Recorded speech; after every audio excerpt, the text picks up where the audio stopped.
नमस्कार, आप देख रहे हैं अलर्ट इंडिया न्यूज़ और मैं हूं अरुण त्रिसल।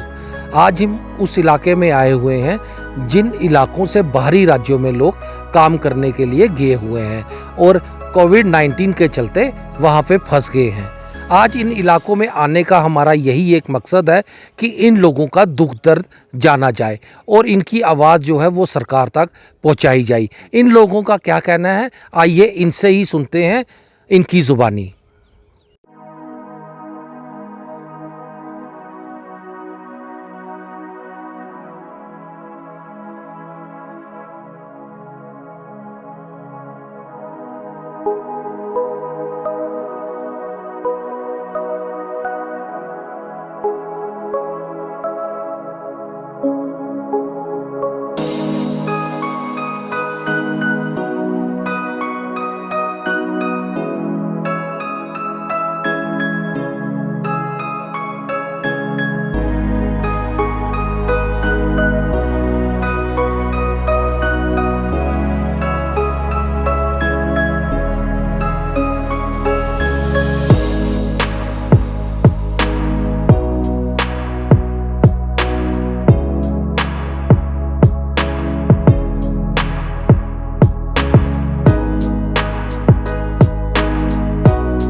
बीना देवी। कहाँ से बोल रही हैं आप? मिशेडी से। तो मैं ये बताइए कि किस तरह की दिक्कत जो है आपको आ रही है यहाँ घर में? यहाँ पे तो एक ही है जो हमारे घर में काम करने वाले, हमारे घर वाले, हमारे ससुर हैं, वो भी बूढ़े हो गए हैं। फसल बाड़ी भी साल में एक बार ही होती है यहाँ पे, तो वही करते हैं। वो वहाँ पे फंस गए हैं। कौन सी जगह फंसे हुए? आगरा में। तो अब बोल रहे हैं कि फ़ोन पे बात होती रहती है, बोलते हैं कि हम तो खबरें सुनते रहते हैं, वो बोलते हैं कि आप बताओ, आपने कुछ सुना तो। हम क्या कहें जी, सरकार तो ये कहती है कि आ जाना है, कल हो जाएगा, कर्फ्यू छूट जाएगा। अब छूटता नहीं है तो वो वहाँ पे फंस गए। दिन में एक बार ही मिलता है उन्हें खाने के लिए, 11 बजे और रात को 11 बजे। तो वो बोलते हैं कि हम क्या करें। सरकार कह रही है कि जो मजदूर वहाँ फंसे हैं हम उनका इंतजाम कर रहे हैं। कोई इंतजाम हो रहा है वहाँ पे? नहीं, वो जो गए हैं उनके लिए तो हो रहा है, लेकिन वहाँ कोई इंतजाम नहीं है। तो आप किस तरह से घर चला रही हैं अपना अभी से? अब तो क्या कहें, ऐसे हम तो गरीब लोग हैं, उनके इंतजार में बैठे। आएंगे, फसल लगाएंगे, खाने के लिए वही बेचते हैं जो आएंगे। तो आएंगे तो वही काम करेंगे। तो एक क्या वही है जो काम करने के लिए, उनका भाई भी कोई नहीं है। जो ही कहते हैं कि उनके लिए कुछ करें और बंदोबस्त करे वापस। हाँ, कोई बंदोबस्त करे वापस लाने के लिए। ठीक है, तो अभी किस तरह से चल रहा है? आपको राशन मिल रहा है, सब कुछ मिल रहा है यहाँ पे? नहीं, कल गए थे हमारे घर वाले राशन लाने के लिए, मिला नहीं। आए जाएंगे, मिलेंगे।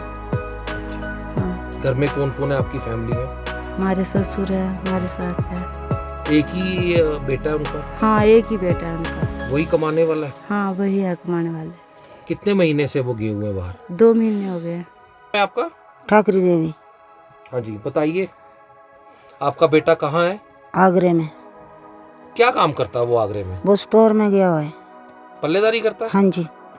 और गांव के कितने लोग गए हुए हैं यहाँ? गए हुए हैं बहुत सारे, एक को दो घर से गया हुआ है, सब लड़के। अच्छा। हाँ जी।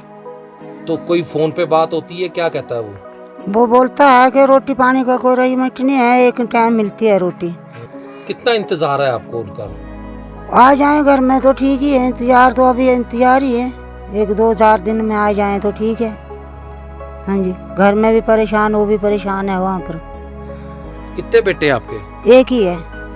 तो फसल आपकी कौन सी लगती है? वो ही लगाते हैं, मक्का भी है, ये पिछली जो कणक लगाए हुए हैं, अब वो काटने हैं तो दूसरी मक्का लगानी है। अच्छा, हाँ जी। कौन काटता है? वो ही काटता है, लड़के ने करना काम, मजूरी लगा लेते हैं, कोई एक आधा ये नहीं काम होए तो। हाँ जी। तो कितने देर के लिए वो पल्लेदारी करने बाहर जाते हैं? वो कोई 2-3 महीने के बाद। अच्छा, हाँ जी। 2-3 महीने। हाँ जी, ज़्यादा दिन लगते नहीं है क्योंकि हम बेचारे बूढ़े हैं, तो घरवाली के बच्चे हैं छोटे, तो बड़े दिन बैठ नहीं सकते, ये बात है। तो आप सरकार से क्या कहते हो? सरकार से ही कहना चाहते हैं कि जो बाहर फंसे हुए हैं, हमारा लड़का है, वो भी लड़के हैं जो गांव के भी गए, मोहल्ले के गए हुए, वो घर आने चाहिए। परेशान है उधर, घर में माँ बाप परेशान है, तो उनको घर भेजने की कोशिश करनी चाहिए। नाम है आपका? लच्छू राम जी, कौन से गांव से बोल रहे हैं? मिशेडी से जी। अच्छा लच्छू राम जी, मुझे ये बताओ कि आपका बेटा कहाँ गया काम करने? पल्लेदारी करने गए थे यहाँ से। हाँ जी, 1 महीने के लिए गया था पल्लेदारी करने के लिए, अब 2 महीने 2.5 महीना होने वाला है जी। और बहुत परेशानी आ रही है मुझे घर में, मैं अकेला बूढ़ा आदमी घर में, और लड़का कोई कमाने वाला नहीं है, फसल कैसे लगाएंगे, कैसे इसको समेटेंगे, बाल बच्चा है घर में, बड़ी कठिनाई हो रही है जी, बहुत कठिनाई हो रही है। और उधर से उसके फ़ोन आते हैं, वहाँ से जहाँ लड़के रहते हैं वो, उनके फ़ोन आते हैं ना, उनका वहीं भी अरेंजमेंट भी कोई नहीं है, खाने पीने का भी नहीं है, मेडिकल कोई नहीं है, कोई खाने पीने का भी हो ना। अच्छा, मैं तो समझ, वो बोलता लड़का कि मैं तो ऐसे, हम ऐसे बीमार पड़ जाएंगे जितने भी हैं वहाँ। आलू देते हैं उनको और तीसरे दिन कोई चावल चूल तल तुड़ का कुछ नहीं देते, वो भी वहाँ रो रहा है। मैंने कहा भाई टाइम निकालो, कुछ ना कुछ हो जाएगा। हाँ जी। अब वो एक लड़का ज्वाई मेरा वो भी वहीं है। अच्छा, दूसरा ज्वाई है वो हिमाचल में है, बहुत रिश्तेदार मेरे हिमाचल और उधर दिल्ली आगरा में, और बहुत मुश्किल है, बहुत मुश्किल है, परेशानी आती है। अब कैसे काम चलेगा, ये फसल अगली कैसे लगाएंगे, क्या खाएगा बाल बच्चा।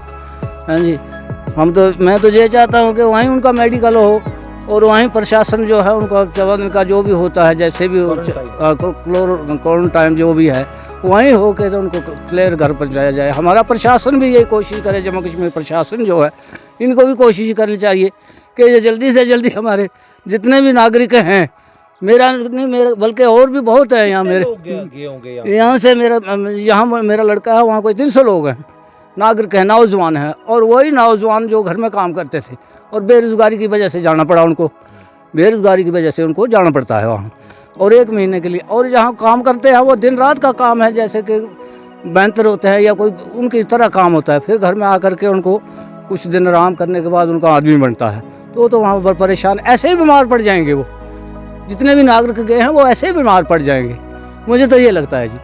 इसलिए मैं आप मीडिया वाली की माध्यम से मैं यही बात करना चाहता हूँ कि आप प्रशासन को भी बताइए और सेंट्रल गवर्नमेंट को भी बताइए कि हमारे नागरिक जो भी गए हैं वहाँ उनको सुरक्षित घर पहुँचाएँ, मेडिकल करके घर पहुँचाएँ, और हमें बहुत परेशानी है। हाँ जी। हाँ, कमली देवी। ਜਿਹੜਾ ਘਰੇ ਵਾਲਾ ਉਹ ਕਿੱਥੇ ਨਹੀਂ ਸੀ? ਉਹ ਹਿਮਾਚਲ। ਉਹਦੇ ਬਗੈਰ ਤੁਸੀਂ ਕੀ ਪਰੇਸ਼ਾਨੀ ਆ? सभी परेशानी है, खाने की परेशानी, पैसे की परेशानी। ਕਿੰਨੀ ਦੇਰ ਹੋਈ ਉਹਨੇ ਗਏ? उन्हें हो गया 1.5 महीना 2 गए थे। ਅੱਛਾ, हाँ, ਤੇ ਗਏ 1 ਮਹੀਨੇ ਸੇ ਹੈ 2 ਮਹੀਨੇ ਸੇ? 1 महीना से गए हैं। ਅੱਛਾ, ਕਿਹੜੀ ਜਗ੍ਹਾ ਗਏ थे? हम हिमाचल ਕੀ ਕਰਦੇ ਨੇ ਉੱਥੇ? तो काम करने गए थे ना। ਕੀ ਕੰਮ? काम पल्लेदार क्या करते, बोरियां उठाते हैं। ਹੁਣ ਤੁਹਾਨੂੰ ਕੀ ਪਰੇਸ਼ਾਨੀ ਆ ਰਹੀ ਹੈ ਹੁੰਦੇ? परेशानी से खाने की परेशानी, कम्मे की परेशानी, मकान फेरियां, और परेशानी सब किसी की परेशानी, बच्चों की परेशानी, वो दाखिल करा दे, हुण कापियां किताबें की परेशानी। ਹੁਣ ਕੀ ਚਾਹੁੰਦੇ ਹੋ ਤੁਸੀਂ? ਹੁਣ ਚਾਹੁੰਦੇ ਅਸ ਜੇ ਘਰ ਪੁੱਜ ਜਾਣ, ਕਿਸੇ ਸਾਧਨ ਨਾਲ ਘਰ ਪੁੱਜਣਾ ਹੁੰਦਾ, ਕੋਈ ਮੈਡੀਕਲ ਉੱਥੇ ਕਰ ਲੈਣ ਤੇ ਘਰ ਪੁੱਜ ਜਾਣ। आपको ये बता दें, इन इलाकों में कहीं पे शहनाइयाँ बजनी थी, पर लॉकडाउन के चलते सब कुछ लॉक हो गया है। आइए हम इनसे जानते हैं किसकी शादी थी और वो अभी कहाँ पे है। मैं आपका? मेरा नाम बिस्सू राम है जी। कौन से गांव से बोल रहे हैं? मैं डल गाँव से जी। आपके, हमने सुना है कि आपके घर में शादी थी, किसकी शादी थी और वो कहाँ है अभी?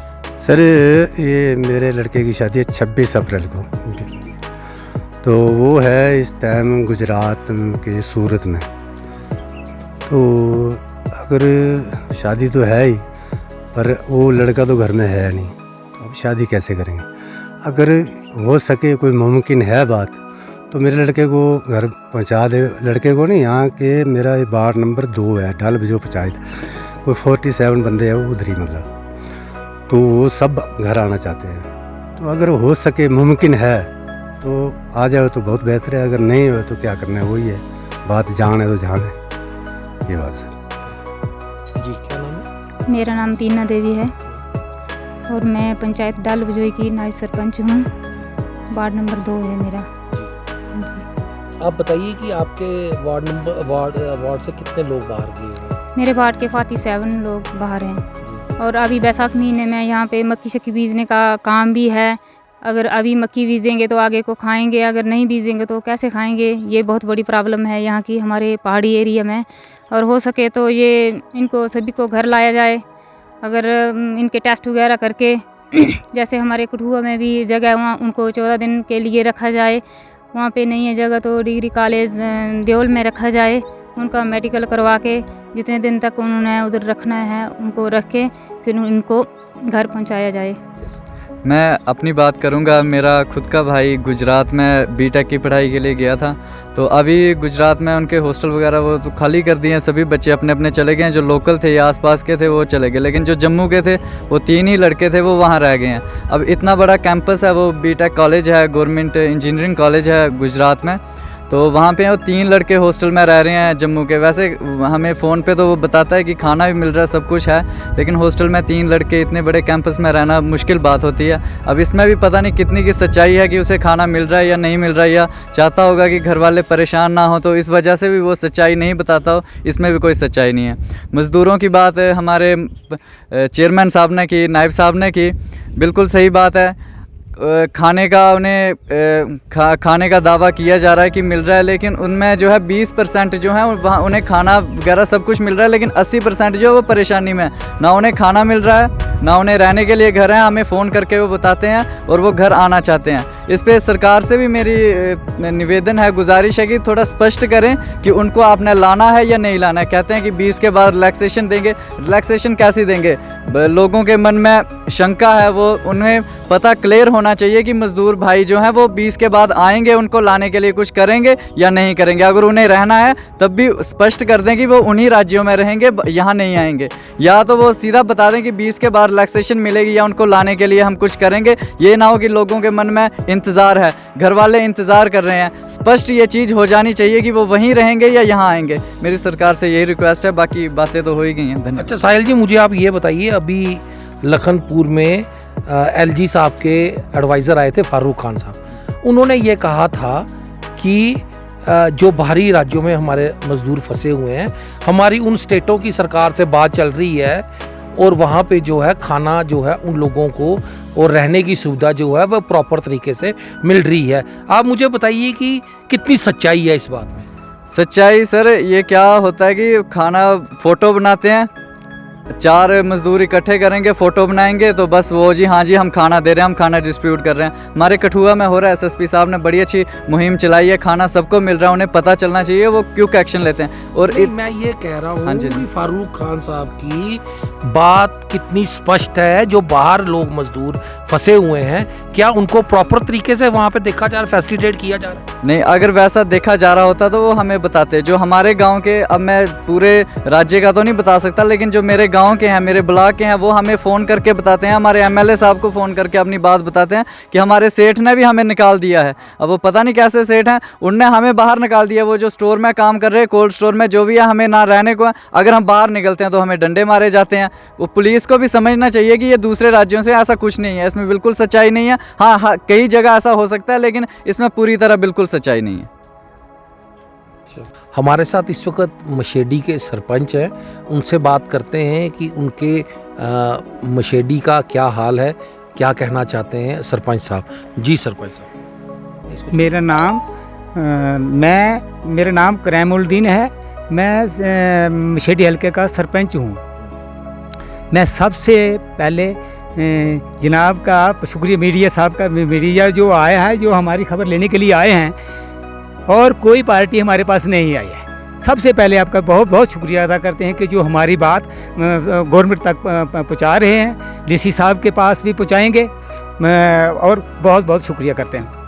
और अब हमारा ये कहना है जी कि ये जो बीमारी चली है कोरोना वायरस, इसका कोई इल्म नहीं है कि ये कैसा तूफ़ान आया है, ना तो ये गोली है कि गोली बरसती आएगी तो हमें तब भी पता चलना, लेकिन इसका किसी को इल्म नहीं है। तो गवर्नमेंट ने इस पर लॉकडाउन जो लगाया है उसका भी हम शुक्रिया करते हैं कि बहुत अच्छा है। हमारा एरिया, हमारा डिस्ट्रिक्ट कठुआ तकरीबन इस वक्त तक सेफ़ है। और यहाँ ये हमारा पहाड़ी क्षेत्र है, यहाँ से लोग तकरीबन 80% बाहर काम के लिए गए हैं, क्योंकि साल में एक ही महीना या 1.5 महीना ये कोई आलू या जैसे ये स्टोर आलू के स्टोर होते हैं, वहाँ काम करने के लिए जाते हैं और फिर साल भर वही खाते हैं और कोई कमाई का कोई साधन नहीं है। इस वक्त 80% लोग बाहर हैं, 20% जो कि 50-60 साल से ऊपर हैं वही घरों में हैं। एक फसल हमारे एरिया में पैदा होती है जी, लेकिन उसको लगाने के लिए भी कोई घर पे नहीं है। हम ये इस्तदुआ करते हैं और ये हमारा ये कहना गवर्नर साहब को भी उनका भी शुक्रिया अदा करते हैं कि वो हमारे लोग जो बाहर गए हैं उनके लिए कि उनको पहले तो उनको टेस्ट करवाया जाए, टेस्ट करवा के और गवर्नमेंट की गाड़ियां लगा के हमारे एरिए में वापस आए, ताकि वो अपना फसल लगा सकें या अपना बाल बच्चा, हर आदमी परेशानी में है। वो लोग जो गए हैं वहाँ भी काम बंद है, लॉकडाउन की वजह से बंद है। तो लॉकडाउन तो होना चाहिए, वो भी बहुत ज़रूरी चीज़ है जी। इसलिए मैं यही कहना चाहता हूँ कि हमारी पब्लिक पहले टेस्ट करवा के और गवर्नमेंट की गाड़ियाँ करके हमारे एरिए में आए। तकरीबन मलाड़, मढ़ून, मल्हार, लोहाई, किंडली, बुधनोता, सुधरोता, मशेडी, ये पूरे एरिए, ये नजोत, बैंजल, भटवाल, जितने एरिए हैं इस एरिए के तमाम लोग बाहर रोजी रोटी के लिए गए हैं और इस वक्त वो दरबदर हैं। उनका कोई किसी गवर्नमेंट अपने हिसाब से जैसे भी हो उनको वहाँ हमारे एरिए में लाया जाए, लेकिन पहले टेस्ट करवा के। बहुत बहुत शुक्रिया है, हम यही बात कहने चाहते हैं। और बाकी किसी का हमें प्रॉब्लम नहीं है। हमारा ये राशन है फूड सप्लाई का, वो भी हमें मिल रहा है फ्री भी है। पहले 2-2 महीने का इकट्ठा हमें मिल गया और मैंने सुना कि कल बिलावर में गाड़ी आ गई है जो कि 1-1 महीने का, इसी महीने में हमें वो भी मिल जाएगा फ्री। शुक्रिया अदा करते हैं। हमने ये पहले भी देखा है और ये पूरे हमारे एरिए में जितनी भी बात चलती है, ये हमने आपका जो ये इंटरव्यू होता है वो हमने देखा है। उसमें एडी साहब, डीसी साहब से आपकी मीटिंग हुई थी और कहा था कि इस पहाड़ी क्षेत्र को फ्री राशन दिए जाए। तो मैंने सुना कि कल वो बिलावर में गाड़ियाँ आ गई हैं और इस महीने का, इसी महीने में वो हमें फ्री राशन मिल जाएगा। और जो रूटीन पे मिलता है वो हमें 2-2 महीने का मिल गया। अच्छा सरपंच साहब, आप मुझे ये बताइए कि क्या कहते हैं, प्रशासन की तरफ से कोई आपको यहाँ पे पूछने के लिए आया, कोई कुछ ऐसी कोई बात यहाँ पे? प्रशासन की तरफ से हमारे लिए कोई नहीं आया, कोई दवाई नहीं, कोई कुछ नहीं आया। यहाँ हमारा पता करने के लिए सिर्फ यही मीडिया वाले, आपका ही चैनल जो है यही आता है और यही खबरें हम देखते हैं। मैं उसमें भी भेजते हैं ना, जब भी मोबाइल पे देखते हैं तो ये सर जी का, आपका ही हमें वो चैनल, आपके चैनल से ही देखते हैं और वही हमारी बात वहाँ पहुँचाता है और वहाँ से कोई बात होती है तो वो हम मोबाइल पे देखते हैं। सिर्फ आपके माध्यम से ही हमें खबरदारी होती है। अच्छा, मुझे आप ये बताओ, यहाँ पे कोई क्वारंटाइन सेंटर बनाया गया है मेडिकल डिपार्टमेंट की तरफ से? कोई यहाँ कोई सेंटर नहीं बनाया गया है। बिलावर में एक प्राइवेट कॉलेज है, बिलावर में, वहाँ कुछ जो आदमी मजदूर आए थे वहाँ 14-14 दिन वहाँ उनको रख के टेस्ट करवा के वो आए हैं। यहाँ हमारे एरिए में नहीं है, वैसे कमेटी बनी है यहाँ कोई ये मेडिकल वाले, यहाँ जो जितने भी हैं, हमारा ये प्राइमरी हेल्थ सेंटर है, ये डॉक्टर साहब इंचार्ज हैं, मैं मुझे भी उसमें रखा है। ये हमारे जितने भी मेंबर साहिबान हैं, आशा वर्कर हैं, ये सभी एक ग्रुप 5-5, 6-6 आदमी का बनाया है। वो हम पूरा राउंड लगा रहे हैं, जो आए हैं उनका भी पता कर रहे हैं, जो आने वाले हैं उनको देख रहे हैं। जब भी आएंगे, जब तक वो टेस्ट करवा के नहीं आएंगे, हमें पता नहीं होगा, तब तक हम उन्हें घर में नहीं जाने देंगे। नमस्कार जी, मैं सबसे पहले अलर्ट इंडिया न्यूज़ का धन्यवाद करता हूं। मैं BDC chairman block Lohai Malhar से कमल कुमार बोल रहा हूँ जी। तो सबसे पहले मैं आपका शुक्रगुजार करता हूँ कि आप हमारे इलाके में आए, ब्लॉक में आए। हमारी पंचायत ये डल बजोई है, इस टाइम हम डल में खड़े हैं। तो मैंने पहले भी कई बार चलो आप तक ये न्यूज़ पहुँचाई है।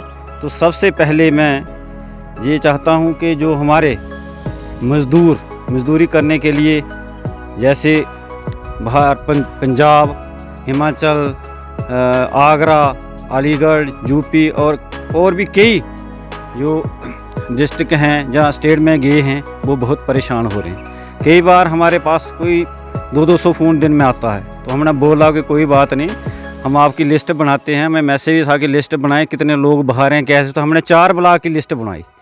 जैसे हमारा ये ब्लॉक है लोही मलार, डुगान, बिलावर, बग्गन, तो 18,000 के करीब है। तो वो लोग घबराए हुए हैं कि चलो पहले तो लॉकडाउन था 14 तक, अब फिर 3 मई तक हो गया, तो डर गए हैं पता नहीं क्या होगा। तो हमने कई बार बात की है, डी साहब से भी की है, आगे तक भी की है, जितेंद्र साहब से भी की, MP के पास भी पहुंचाई है कि ऐसे ऐसे हमारे गांव में लोगों को बहुत परेशानी हो रही है। तो ठीक है, उन्होंने जो लॉकडाउन की है अच्छी बात है। जो हमारा कोरोना वायरस फैल रहा है पूरी दुनिया में, इससे बचने के लिए सबसे बेहतर तरीका यही है। लेकिन थोड़ा सा ये है कि हम प्रशासन से, हम जो भी हमारे मोदी जी हैं, बाकी जो हमारे जितेंद्र सिंह जी हैं, डी साहब हैं, जितने भी हमारे जो नुमाइंदे हम उनसे यही बात करना चाहते हैं, उन आश्वासन दुआएं कि वो हम घर लाएंगे। लेकिन ऐसा घबरा गए हैं जैसे हमारा पहाड़ी इलाका है, इस टाइम हमारी मक्की की फसल होती है, लगानी पड़ती है, अब 2-4 दिन के बाद वो शुरू हो जाएगी। तो घर में कोई नहीं, अगर 2 ही मजदूर हैं तो वो चले गए हैं, लेडीज़ हैं तो फसल लगाने से घबराए हैं कि क्या होगा क्या नहीं। इसलिए उनसे यही खबर लगाएं कि उनको आश्वासन दुआएं कि कोई ना कोई आपका हल हो जाएगा। हम ये नहीं चाहते कि हमारे गए और भी कई हमारे जो स्टेट से गए हैं, जैसे जम्मू कश्मीर पूरी स्टेट से गए हैं, कि आश्वासन दुआएं कि कोई ना कोई जल्दी से जल्दी उनका हल करेंगे। और उनको जैसे में हम बोल सकते हैं कि उनको सैनिटाइज़र गाड़ियाँ, मैं तो नहीं कह सकता, लेकिन जैसे है वहाँ उनका मेडिकल हो जाए तो चलो, जैसे डिस्ट्रिक्ट कठुआ में रखा जाए तो थोड़ा और ज़्यादा जो उनकी घबराहट है वो थोड़ा ठीक हो जाएंगे। क्योंकि ये बात कोई बुरी नहीं है, घबराए हैं जैसे मजदूरी करने के लिए आता है, जब अंदर कैद हो जाएगा तो डरता पता नहीं क्या हो गया, हमारे घर का क्या होगा, कुछ नहीं होता। इसलिए मैं सभी मजदूरों से, अपने भाइयों से यही अपना मैसेज देना चाहता हूं कि घबराएं नहीं, कोई बात नहीं, आप गए हैं तो हम पूरी मदद कर रहे हैं। हमारे प्रधानमंत्री जी आपकी पूरी मदद कर रहे हैं, हमारे डी साहब मदद कर रहे हैं, SSP साहब कर रहे हैं, जो पुलिस डिपार्टमेंट है, जितने भी हमारे डिस्ट्रिक्ट की एडमिनिस्ट्रेशन है, फुल मदद कर रही है। यही नहीं है कि नहीं, हमारा डिस्ट्रिक्ट बचा हुआ है। इसलिए मैं सभी को मुबारकबाद देना चाहता हूँ कि हमारा डिस्ट्रिक्ट बचा ही रहना चाहिए। इसलिए हमें थोड़ा लॉकडाउन का वो है पालन करना चाहिए। लेकिन मैं यही फिर भी बार बार यही उनसे उम्मीद करता हूँ और अपनी बात उन तक पहुँचाता हूँ कि ये हमारी बात हर मजदूर तक पहुँचनी चाहिए कि आपके BDC चेयरमैन बोल रहे हैं हमारे बारे में, कोई ये नहीं कहते कि उन्होंने कुछ नहीं बोला। लेकिन बार बार मेरी भी यही रिक्वेस्ट है कि आप घबराएं नहीं, उनको मजदूरों की जो है जल्दी से जल्दी घर लाने की सुविधा हम प्रधानमंत्री से ये बात उन तक पहुंचनी चाहिए। तो मैं यही कहता हूं। बाकी हमारी सबसे ज़रूरी बात ये है कि हमारी 9 पंचायतें हैं इस ब्लॉक में, तो मैं सभी सरपंचों से यही रिक्वेस्ट की है कि अपने अपने वो पंचायत में वार्ड में अपने अपने मेंबर की ड्यूटी लगाएं कि मास्क ज़रूर लगाएं, जो सोशल डिस्टेंस है वो बनाए रखें, ताकि है नहीं लेकिन फिर भी डरना है, इसको डर के ही चलना ताकि हमारा जो डिस्ट्रिक्ट बचा रहे। बाकी जो भी लॉकडाउन का पालन है वो अपने पूरी जिम्मेदारी के साथ निभाना है। इसलिए बहुत धन्यवाद, शुक्रिया, जय हिंद, जय भारत। तो आपने सुना इन लोगों की बात। इनका ये कहना है नरेंद्र मोदी जी ने जो 3 मई तक लॉकडाउन बढ़ाया है उनमें ये सहमत है, क्योंकि कोरोना वायरस जो एक ऐसी बीमारी है जो दिखती नहीं है, ये एक बायोलॉजिकल वार है। इस वार से जो है लोगों को बचना है। 3 मई का लॉकडाउन जो है इन लोगों ने भी जो है उसकी सहमति जो है वो जताई है। इनका ये कहना है कि जितने भी हमारे इस पहाड़ी क्षेत्र से जो मज़दूर बाहरी राज्यों में काम करने के लिए गए हुए हैं वो वहाँ पे घबराए नहीं, हम लोग उनके साथ हैं। 3 मई तक जो है उनको वेट करना पड़ेगा, क्योंकि लॉकडाउन जो है वो बढ़ा दिया गया है और यहाँ का प्रशासन जो है वो पूरी तरह से जो है वो अपनी कार्रवाई कर रहा है और ये लोग भी जो है उनके साथ हैं। ये भी अपनी आवाज़ जो है अपने अपने माध्यम से अपने अपने नेताओं तक जो है वो पहुंचा रहे हैं और इनका ये कहना है कि जहाँ पे भी हैं वो ठीक रहें। और इन्होंने एक मैसेज ये भी दिया है कि अपने क्षेत्र में जितने भी लोग हैं वो मास्क पहने, सोशल डिस्टेंसिंग जो है उसको मेंटेन किया जाए, जिससे इस कोरोना वायरस से जो है वो बचा जा सके। डल से अरुण त्रिशल, अलर्ट इंडिया।